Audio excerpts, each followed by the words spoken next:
The night sky over Zawan, a quiet town resting on the border of Plateau State, glowed red, not from sunset, but from fire. Thick black smoke climbed into the heavens like angry fingers.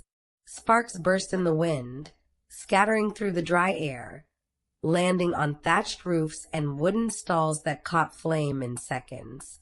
Screams tore through the night. Men shouted, women wailed, children cried, their tiny voices drowned beneath the crackle of burning wood. It started as a rumor, just a careless whisper in the market. Someone said a church boy had insulted a Muslim elder. Nobody confirmed it. Nobody checked. But the anger spread faster than the harmattan wind. By evening, knives were sharpened, stones were lifted, and old wounds that had slept for years woke up with violence. Within hours, the once peaceful town of Zawan became a battlefield. Neighbors became strangers. Strangers became enemies. By dawn, the town was split in two. Christians to the east, Muslims to the west. Between them, a marketplace reduced to ash and ruin. The smell of smoke clung to every breath. Fear sat heavy in the air like a ghost that refused to leave. But in the middle of that chaos, fate was quietly weaving another story, one that would break the wall of hatred forever.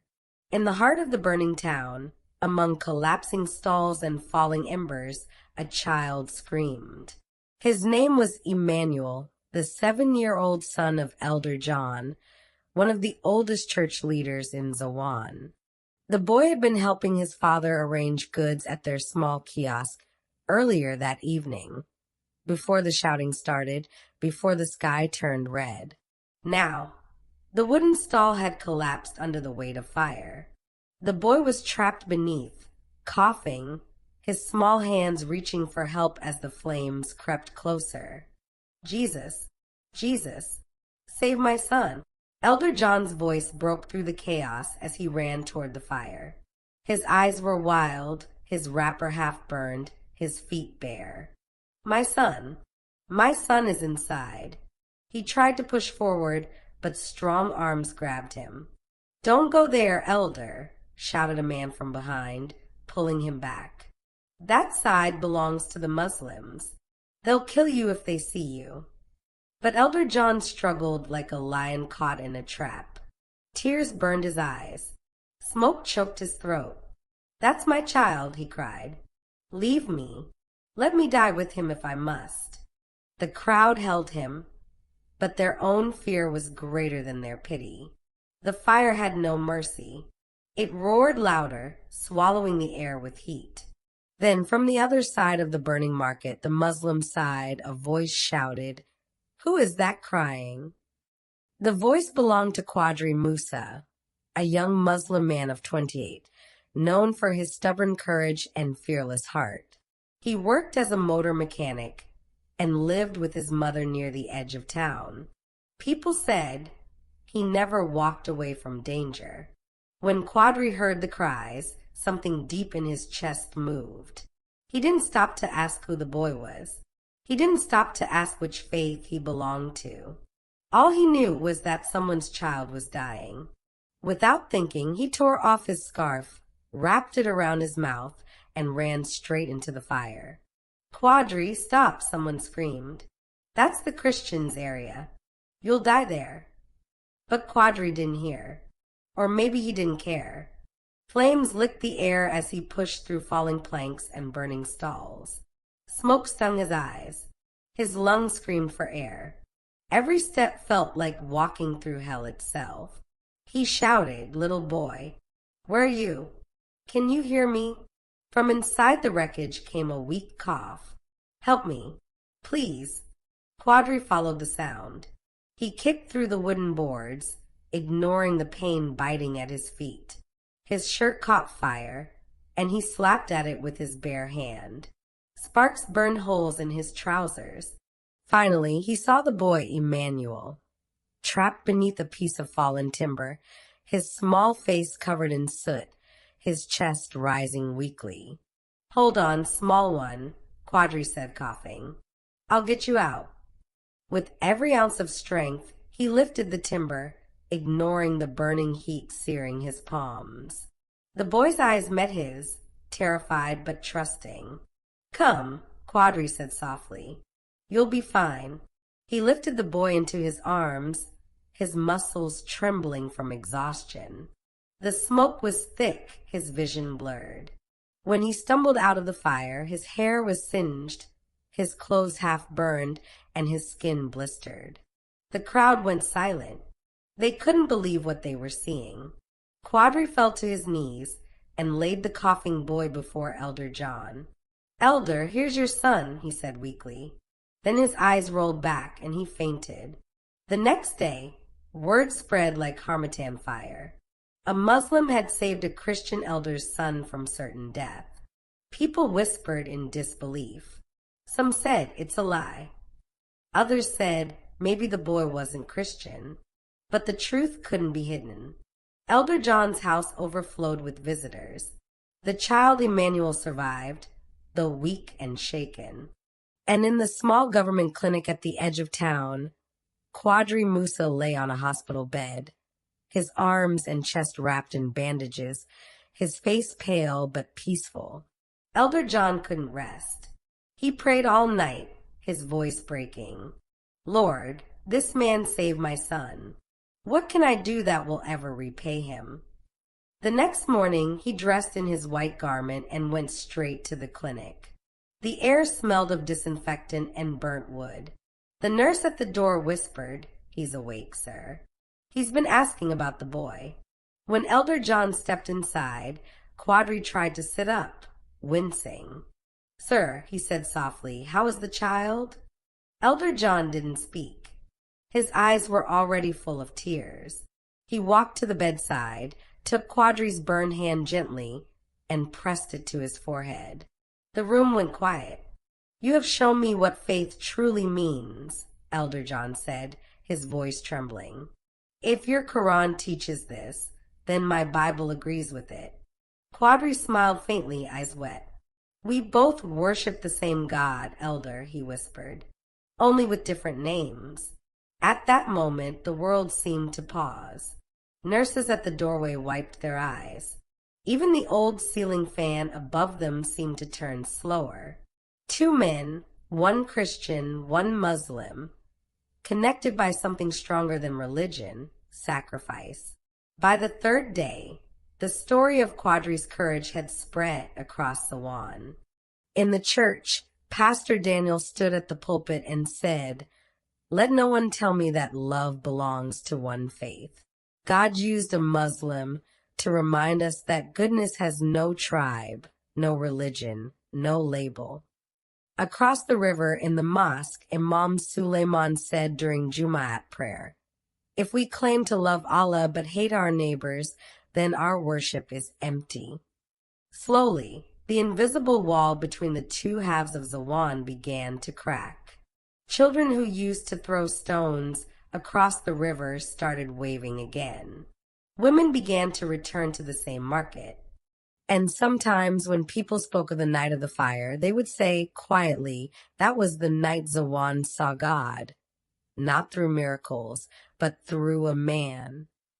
3 nights later, as darkness fell over Zawan, a loud explosion shook the town. People screamed. Windows shattered. The market lit up again, not from fire this time, but from chaos. Someone had set off a small petrol drum behind the new stalls. The flames spread quickly, threatening to undo everything they'd rebuilt. But before panic could swallow the town, a voice echoed through the night. It was Quadri. "Everyone, don't run. Bring water. Bring sand." He sprinted into the flames again, just like he had months ago. His hands moved fast, his voice steady. Behind him came Emmanuel, carrying a small bucket, determined to help.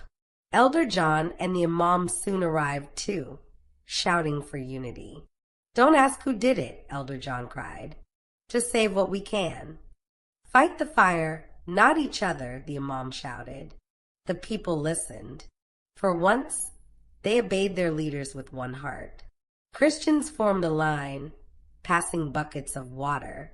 Muslims joined them, throwing sand and blankets to smother the flames. The air was thick with smoke and fear, but also with courage. After hours of struggle, the fire finally died. The market was damaged, but not destroyed. As dawn broke, everyone gathered around the burnt drum, the one that had started it all. And lying beside it was a small notebook that the fire hadn't completely eaten. Quadri picked it up, opened it carefully, and inside were notes, plans, and a list of names. The handwriting belonged to Malam Karim. The truth hit everyone at once. The attack had come from within. Elder John looked around at the crowd and said, "You see now? The enemy is not Christian. The enemy is not Muslim. The enemy is hate." And for the first time, even the most skeptical men hung their heads in shame. That day changed everything again. Malam Karim was handed over to the authorities by both communities together, a sign the government had never seen before. Weeks passed, and from the ashes of fear came something greater. The people built a new community center, standing right beside the river that once divided them. It wasn't a church. It wasn't a mosque. It was simply called the House of Peace. Inside, people gathered every Friday and Sunday, not to pray the same way, but to share food, discuss issues, and learn from one another. Children played football in the compound, mixing without labels. Women taught each other recipes. Youth started an interfaith music group, singing songs that carried both Quranic rhythms and gospel melodies. And on the first anniversary of the fire, the night that had once brought destruction, the town held a candle walk of unity. Thousands gathered on the bridge at sunset, holding candles that flickered like small stars against the darkness.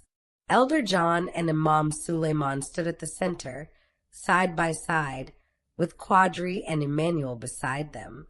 "Tonight," the Imam said, raising his candle, "we remember what fire once took from us. And what love returned," Elder John added.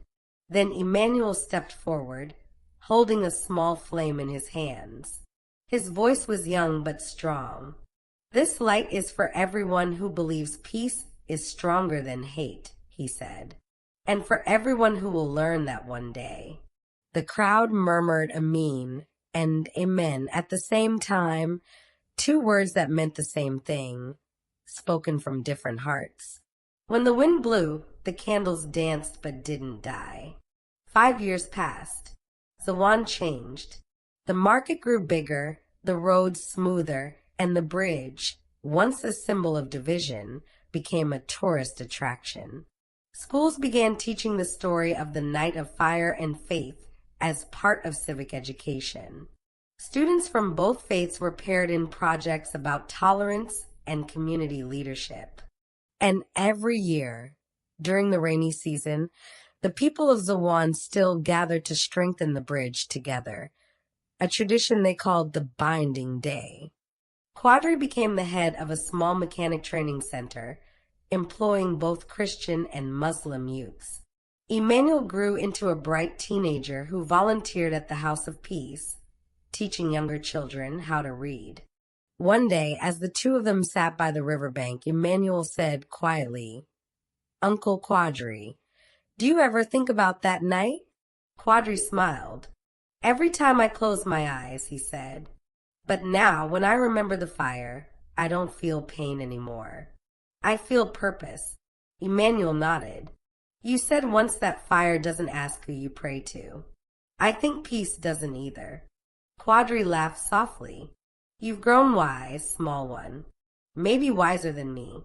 They watched as the sun sank into the hills, the river glinting gold, and the bridge standing proudly. A reminder that some wounds, when healed together, become the strongest part of us. Years later, after Elder John passed on peacefully at 83, and Imam Suleiman followed him 2 months later, The people of Zawan gathered again at the bridge to honor them. Two coffins lay side by side, wrapped in white cloth, each bearing the mark of their faith, a cross and a crescent. Quadri, now older and gray at the temples, stood with Emmanuel and the children of both leaders. He said, "They taught us that faith is not a wall to hide behind, but a lamp to light the path for others." Then he pointed to the river. This bridge was built with wood and nails, but what keeps it standing is not that. It's love. The people bowed their heads. And as the coffins were lowered into the earth, the wind carried the faint echo of both a church hymn and a mosque chant, blending into one melody that floated over the river like a prayer shared between two worlds. Today, if you ever visit Zawan, you'll find a stone plaque at the center of the bridge. It reads, "Here, fire once burned. Here, hands once bled. But here also, hearts learn to beat as one." And every evening, when the sun sets over the river, the light catches the water in such a way that the reflection of the cross and the crescent, carved side by side on the bridge rail, shimmer together like gold. People come from far and near to see it. Some call it a miracle, but the people of Zawan simply smile and say, "It's not a miracle. It's a memory of when we finally learned to be human first." If you liked the video, kindly like and subscribe to my channel.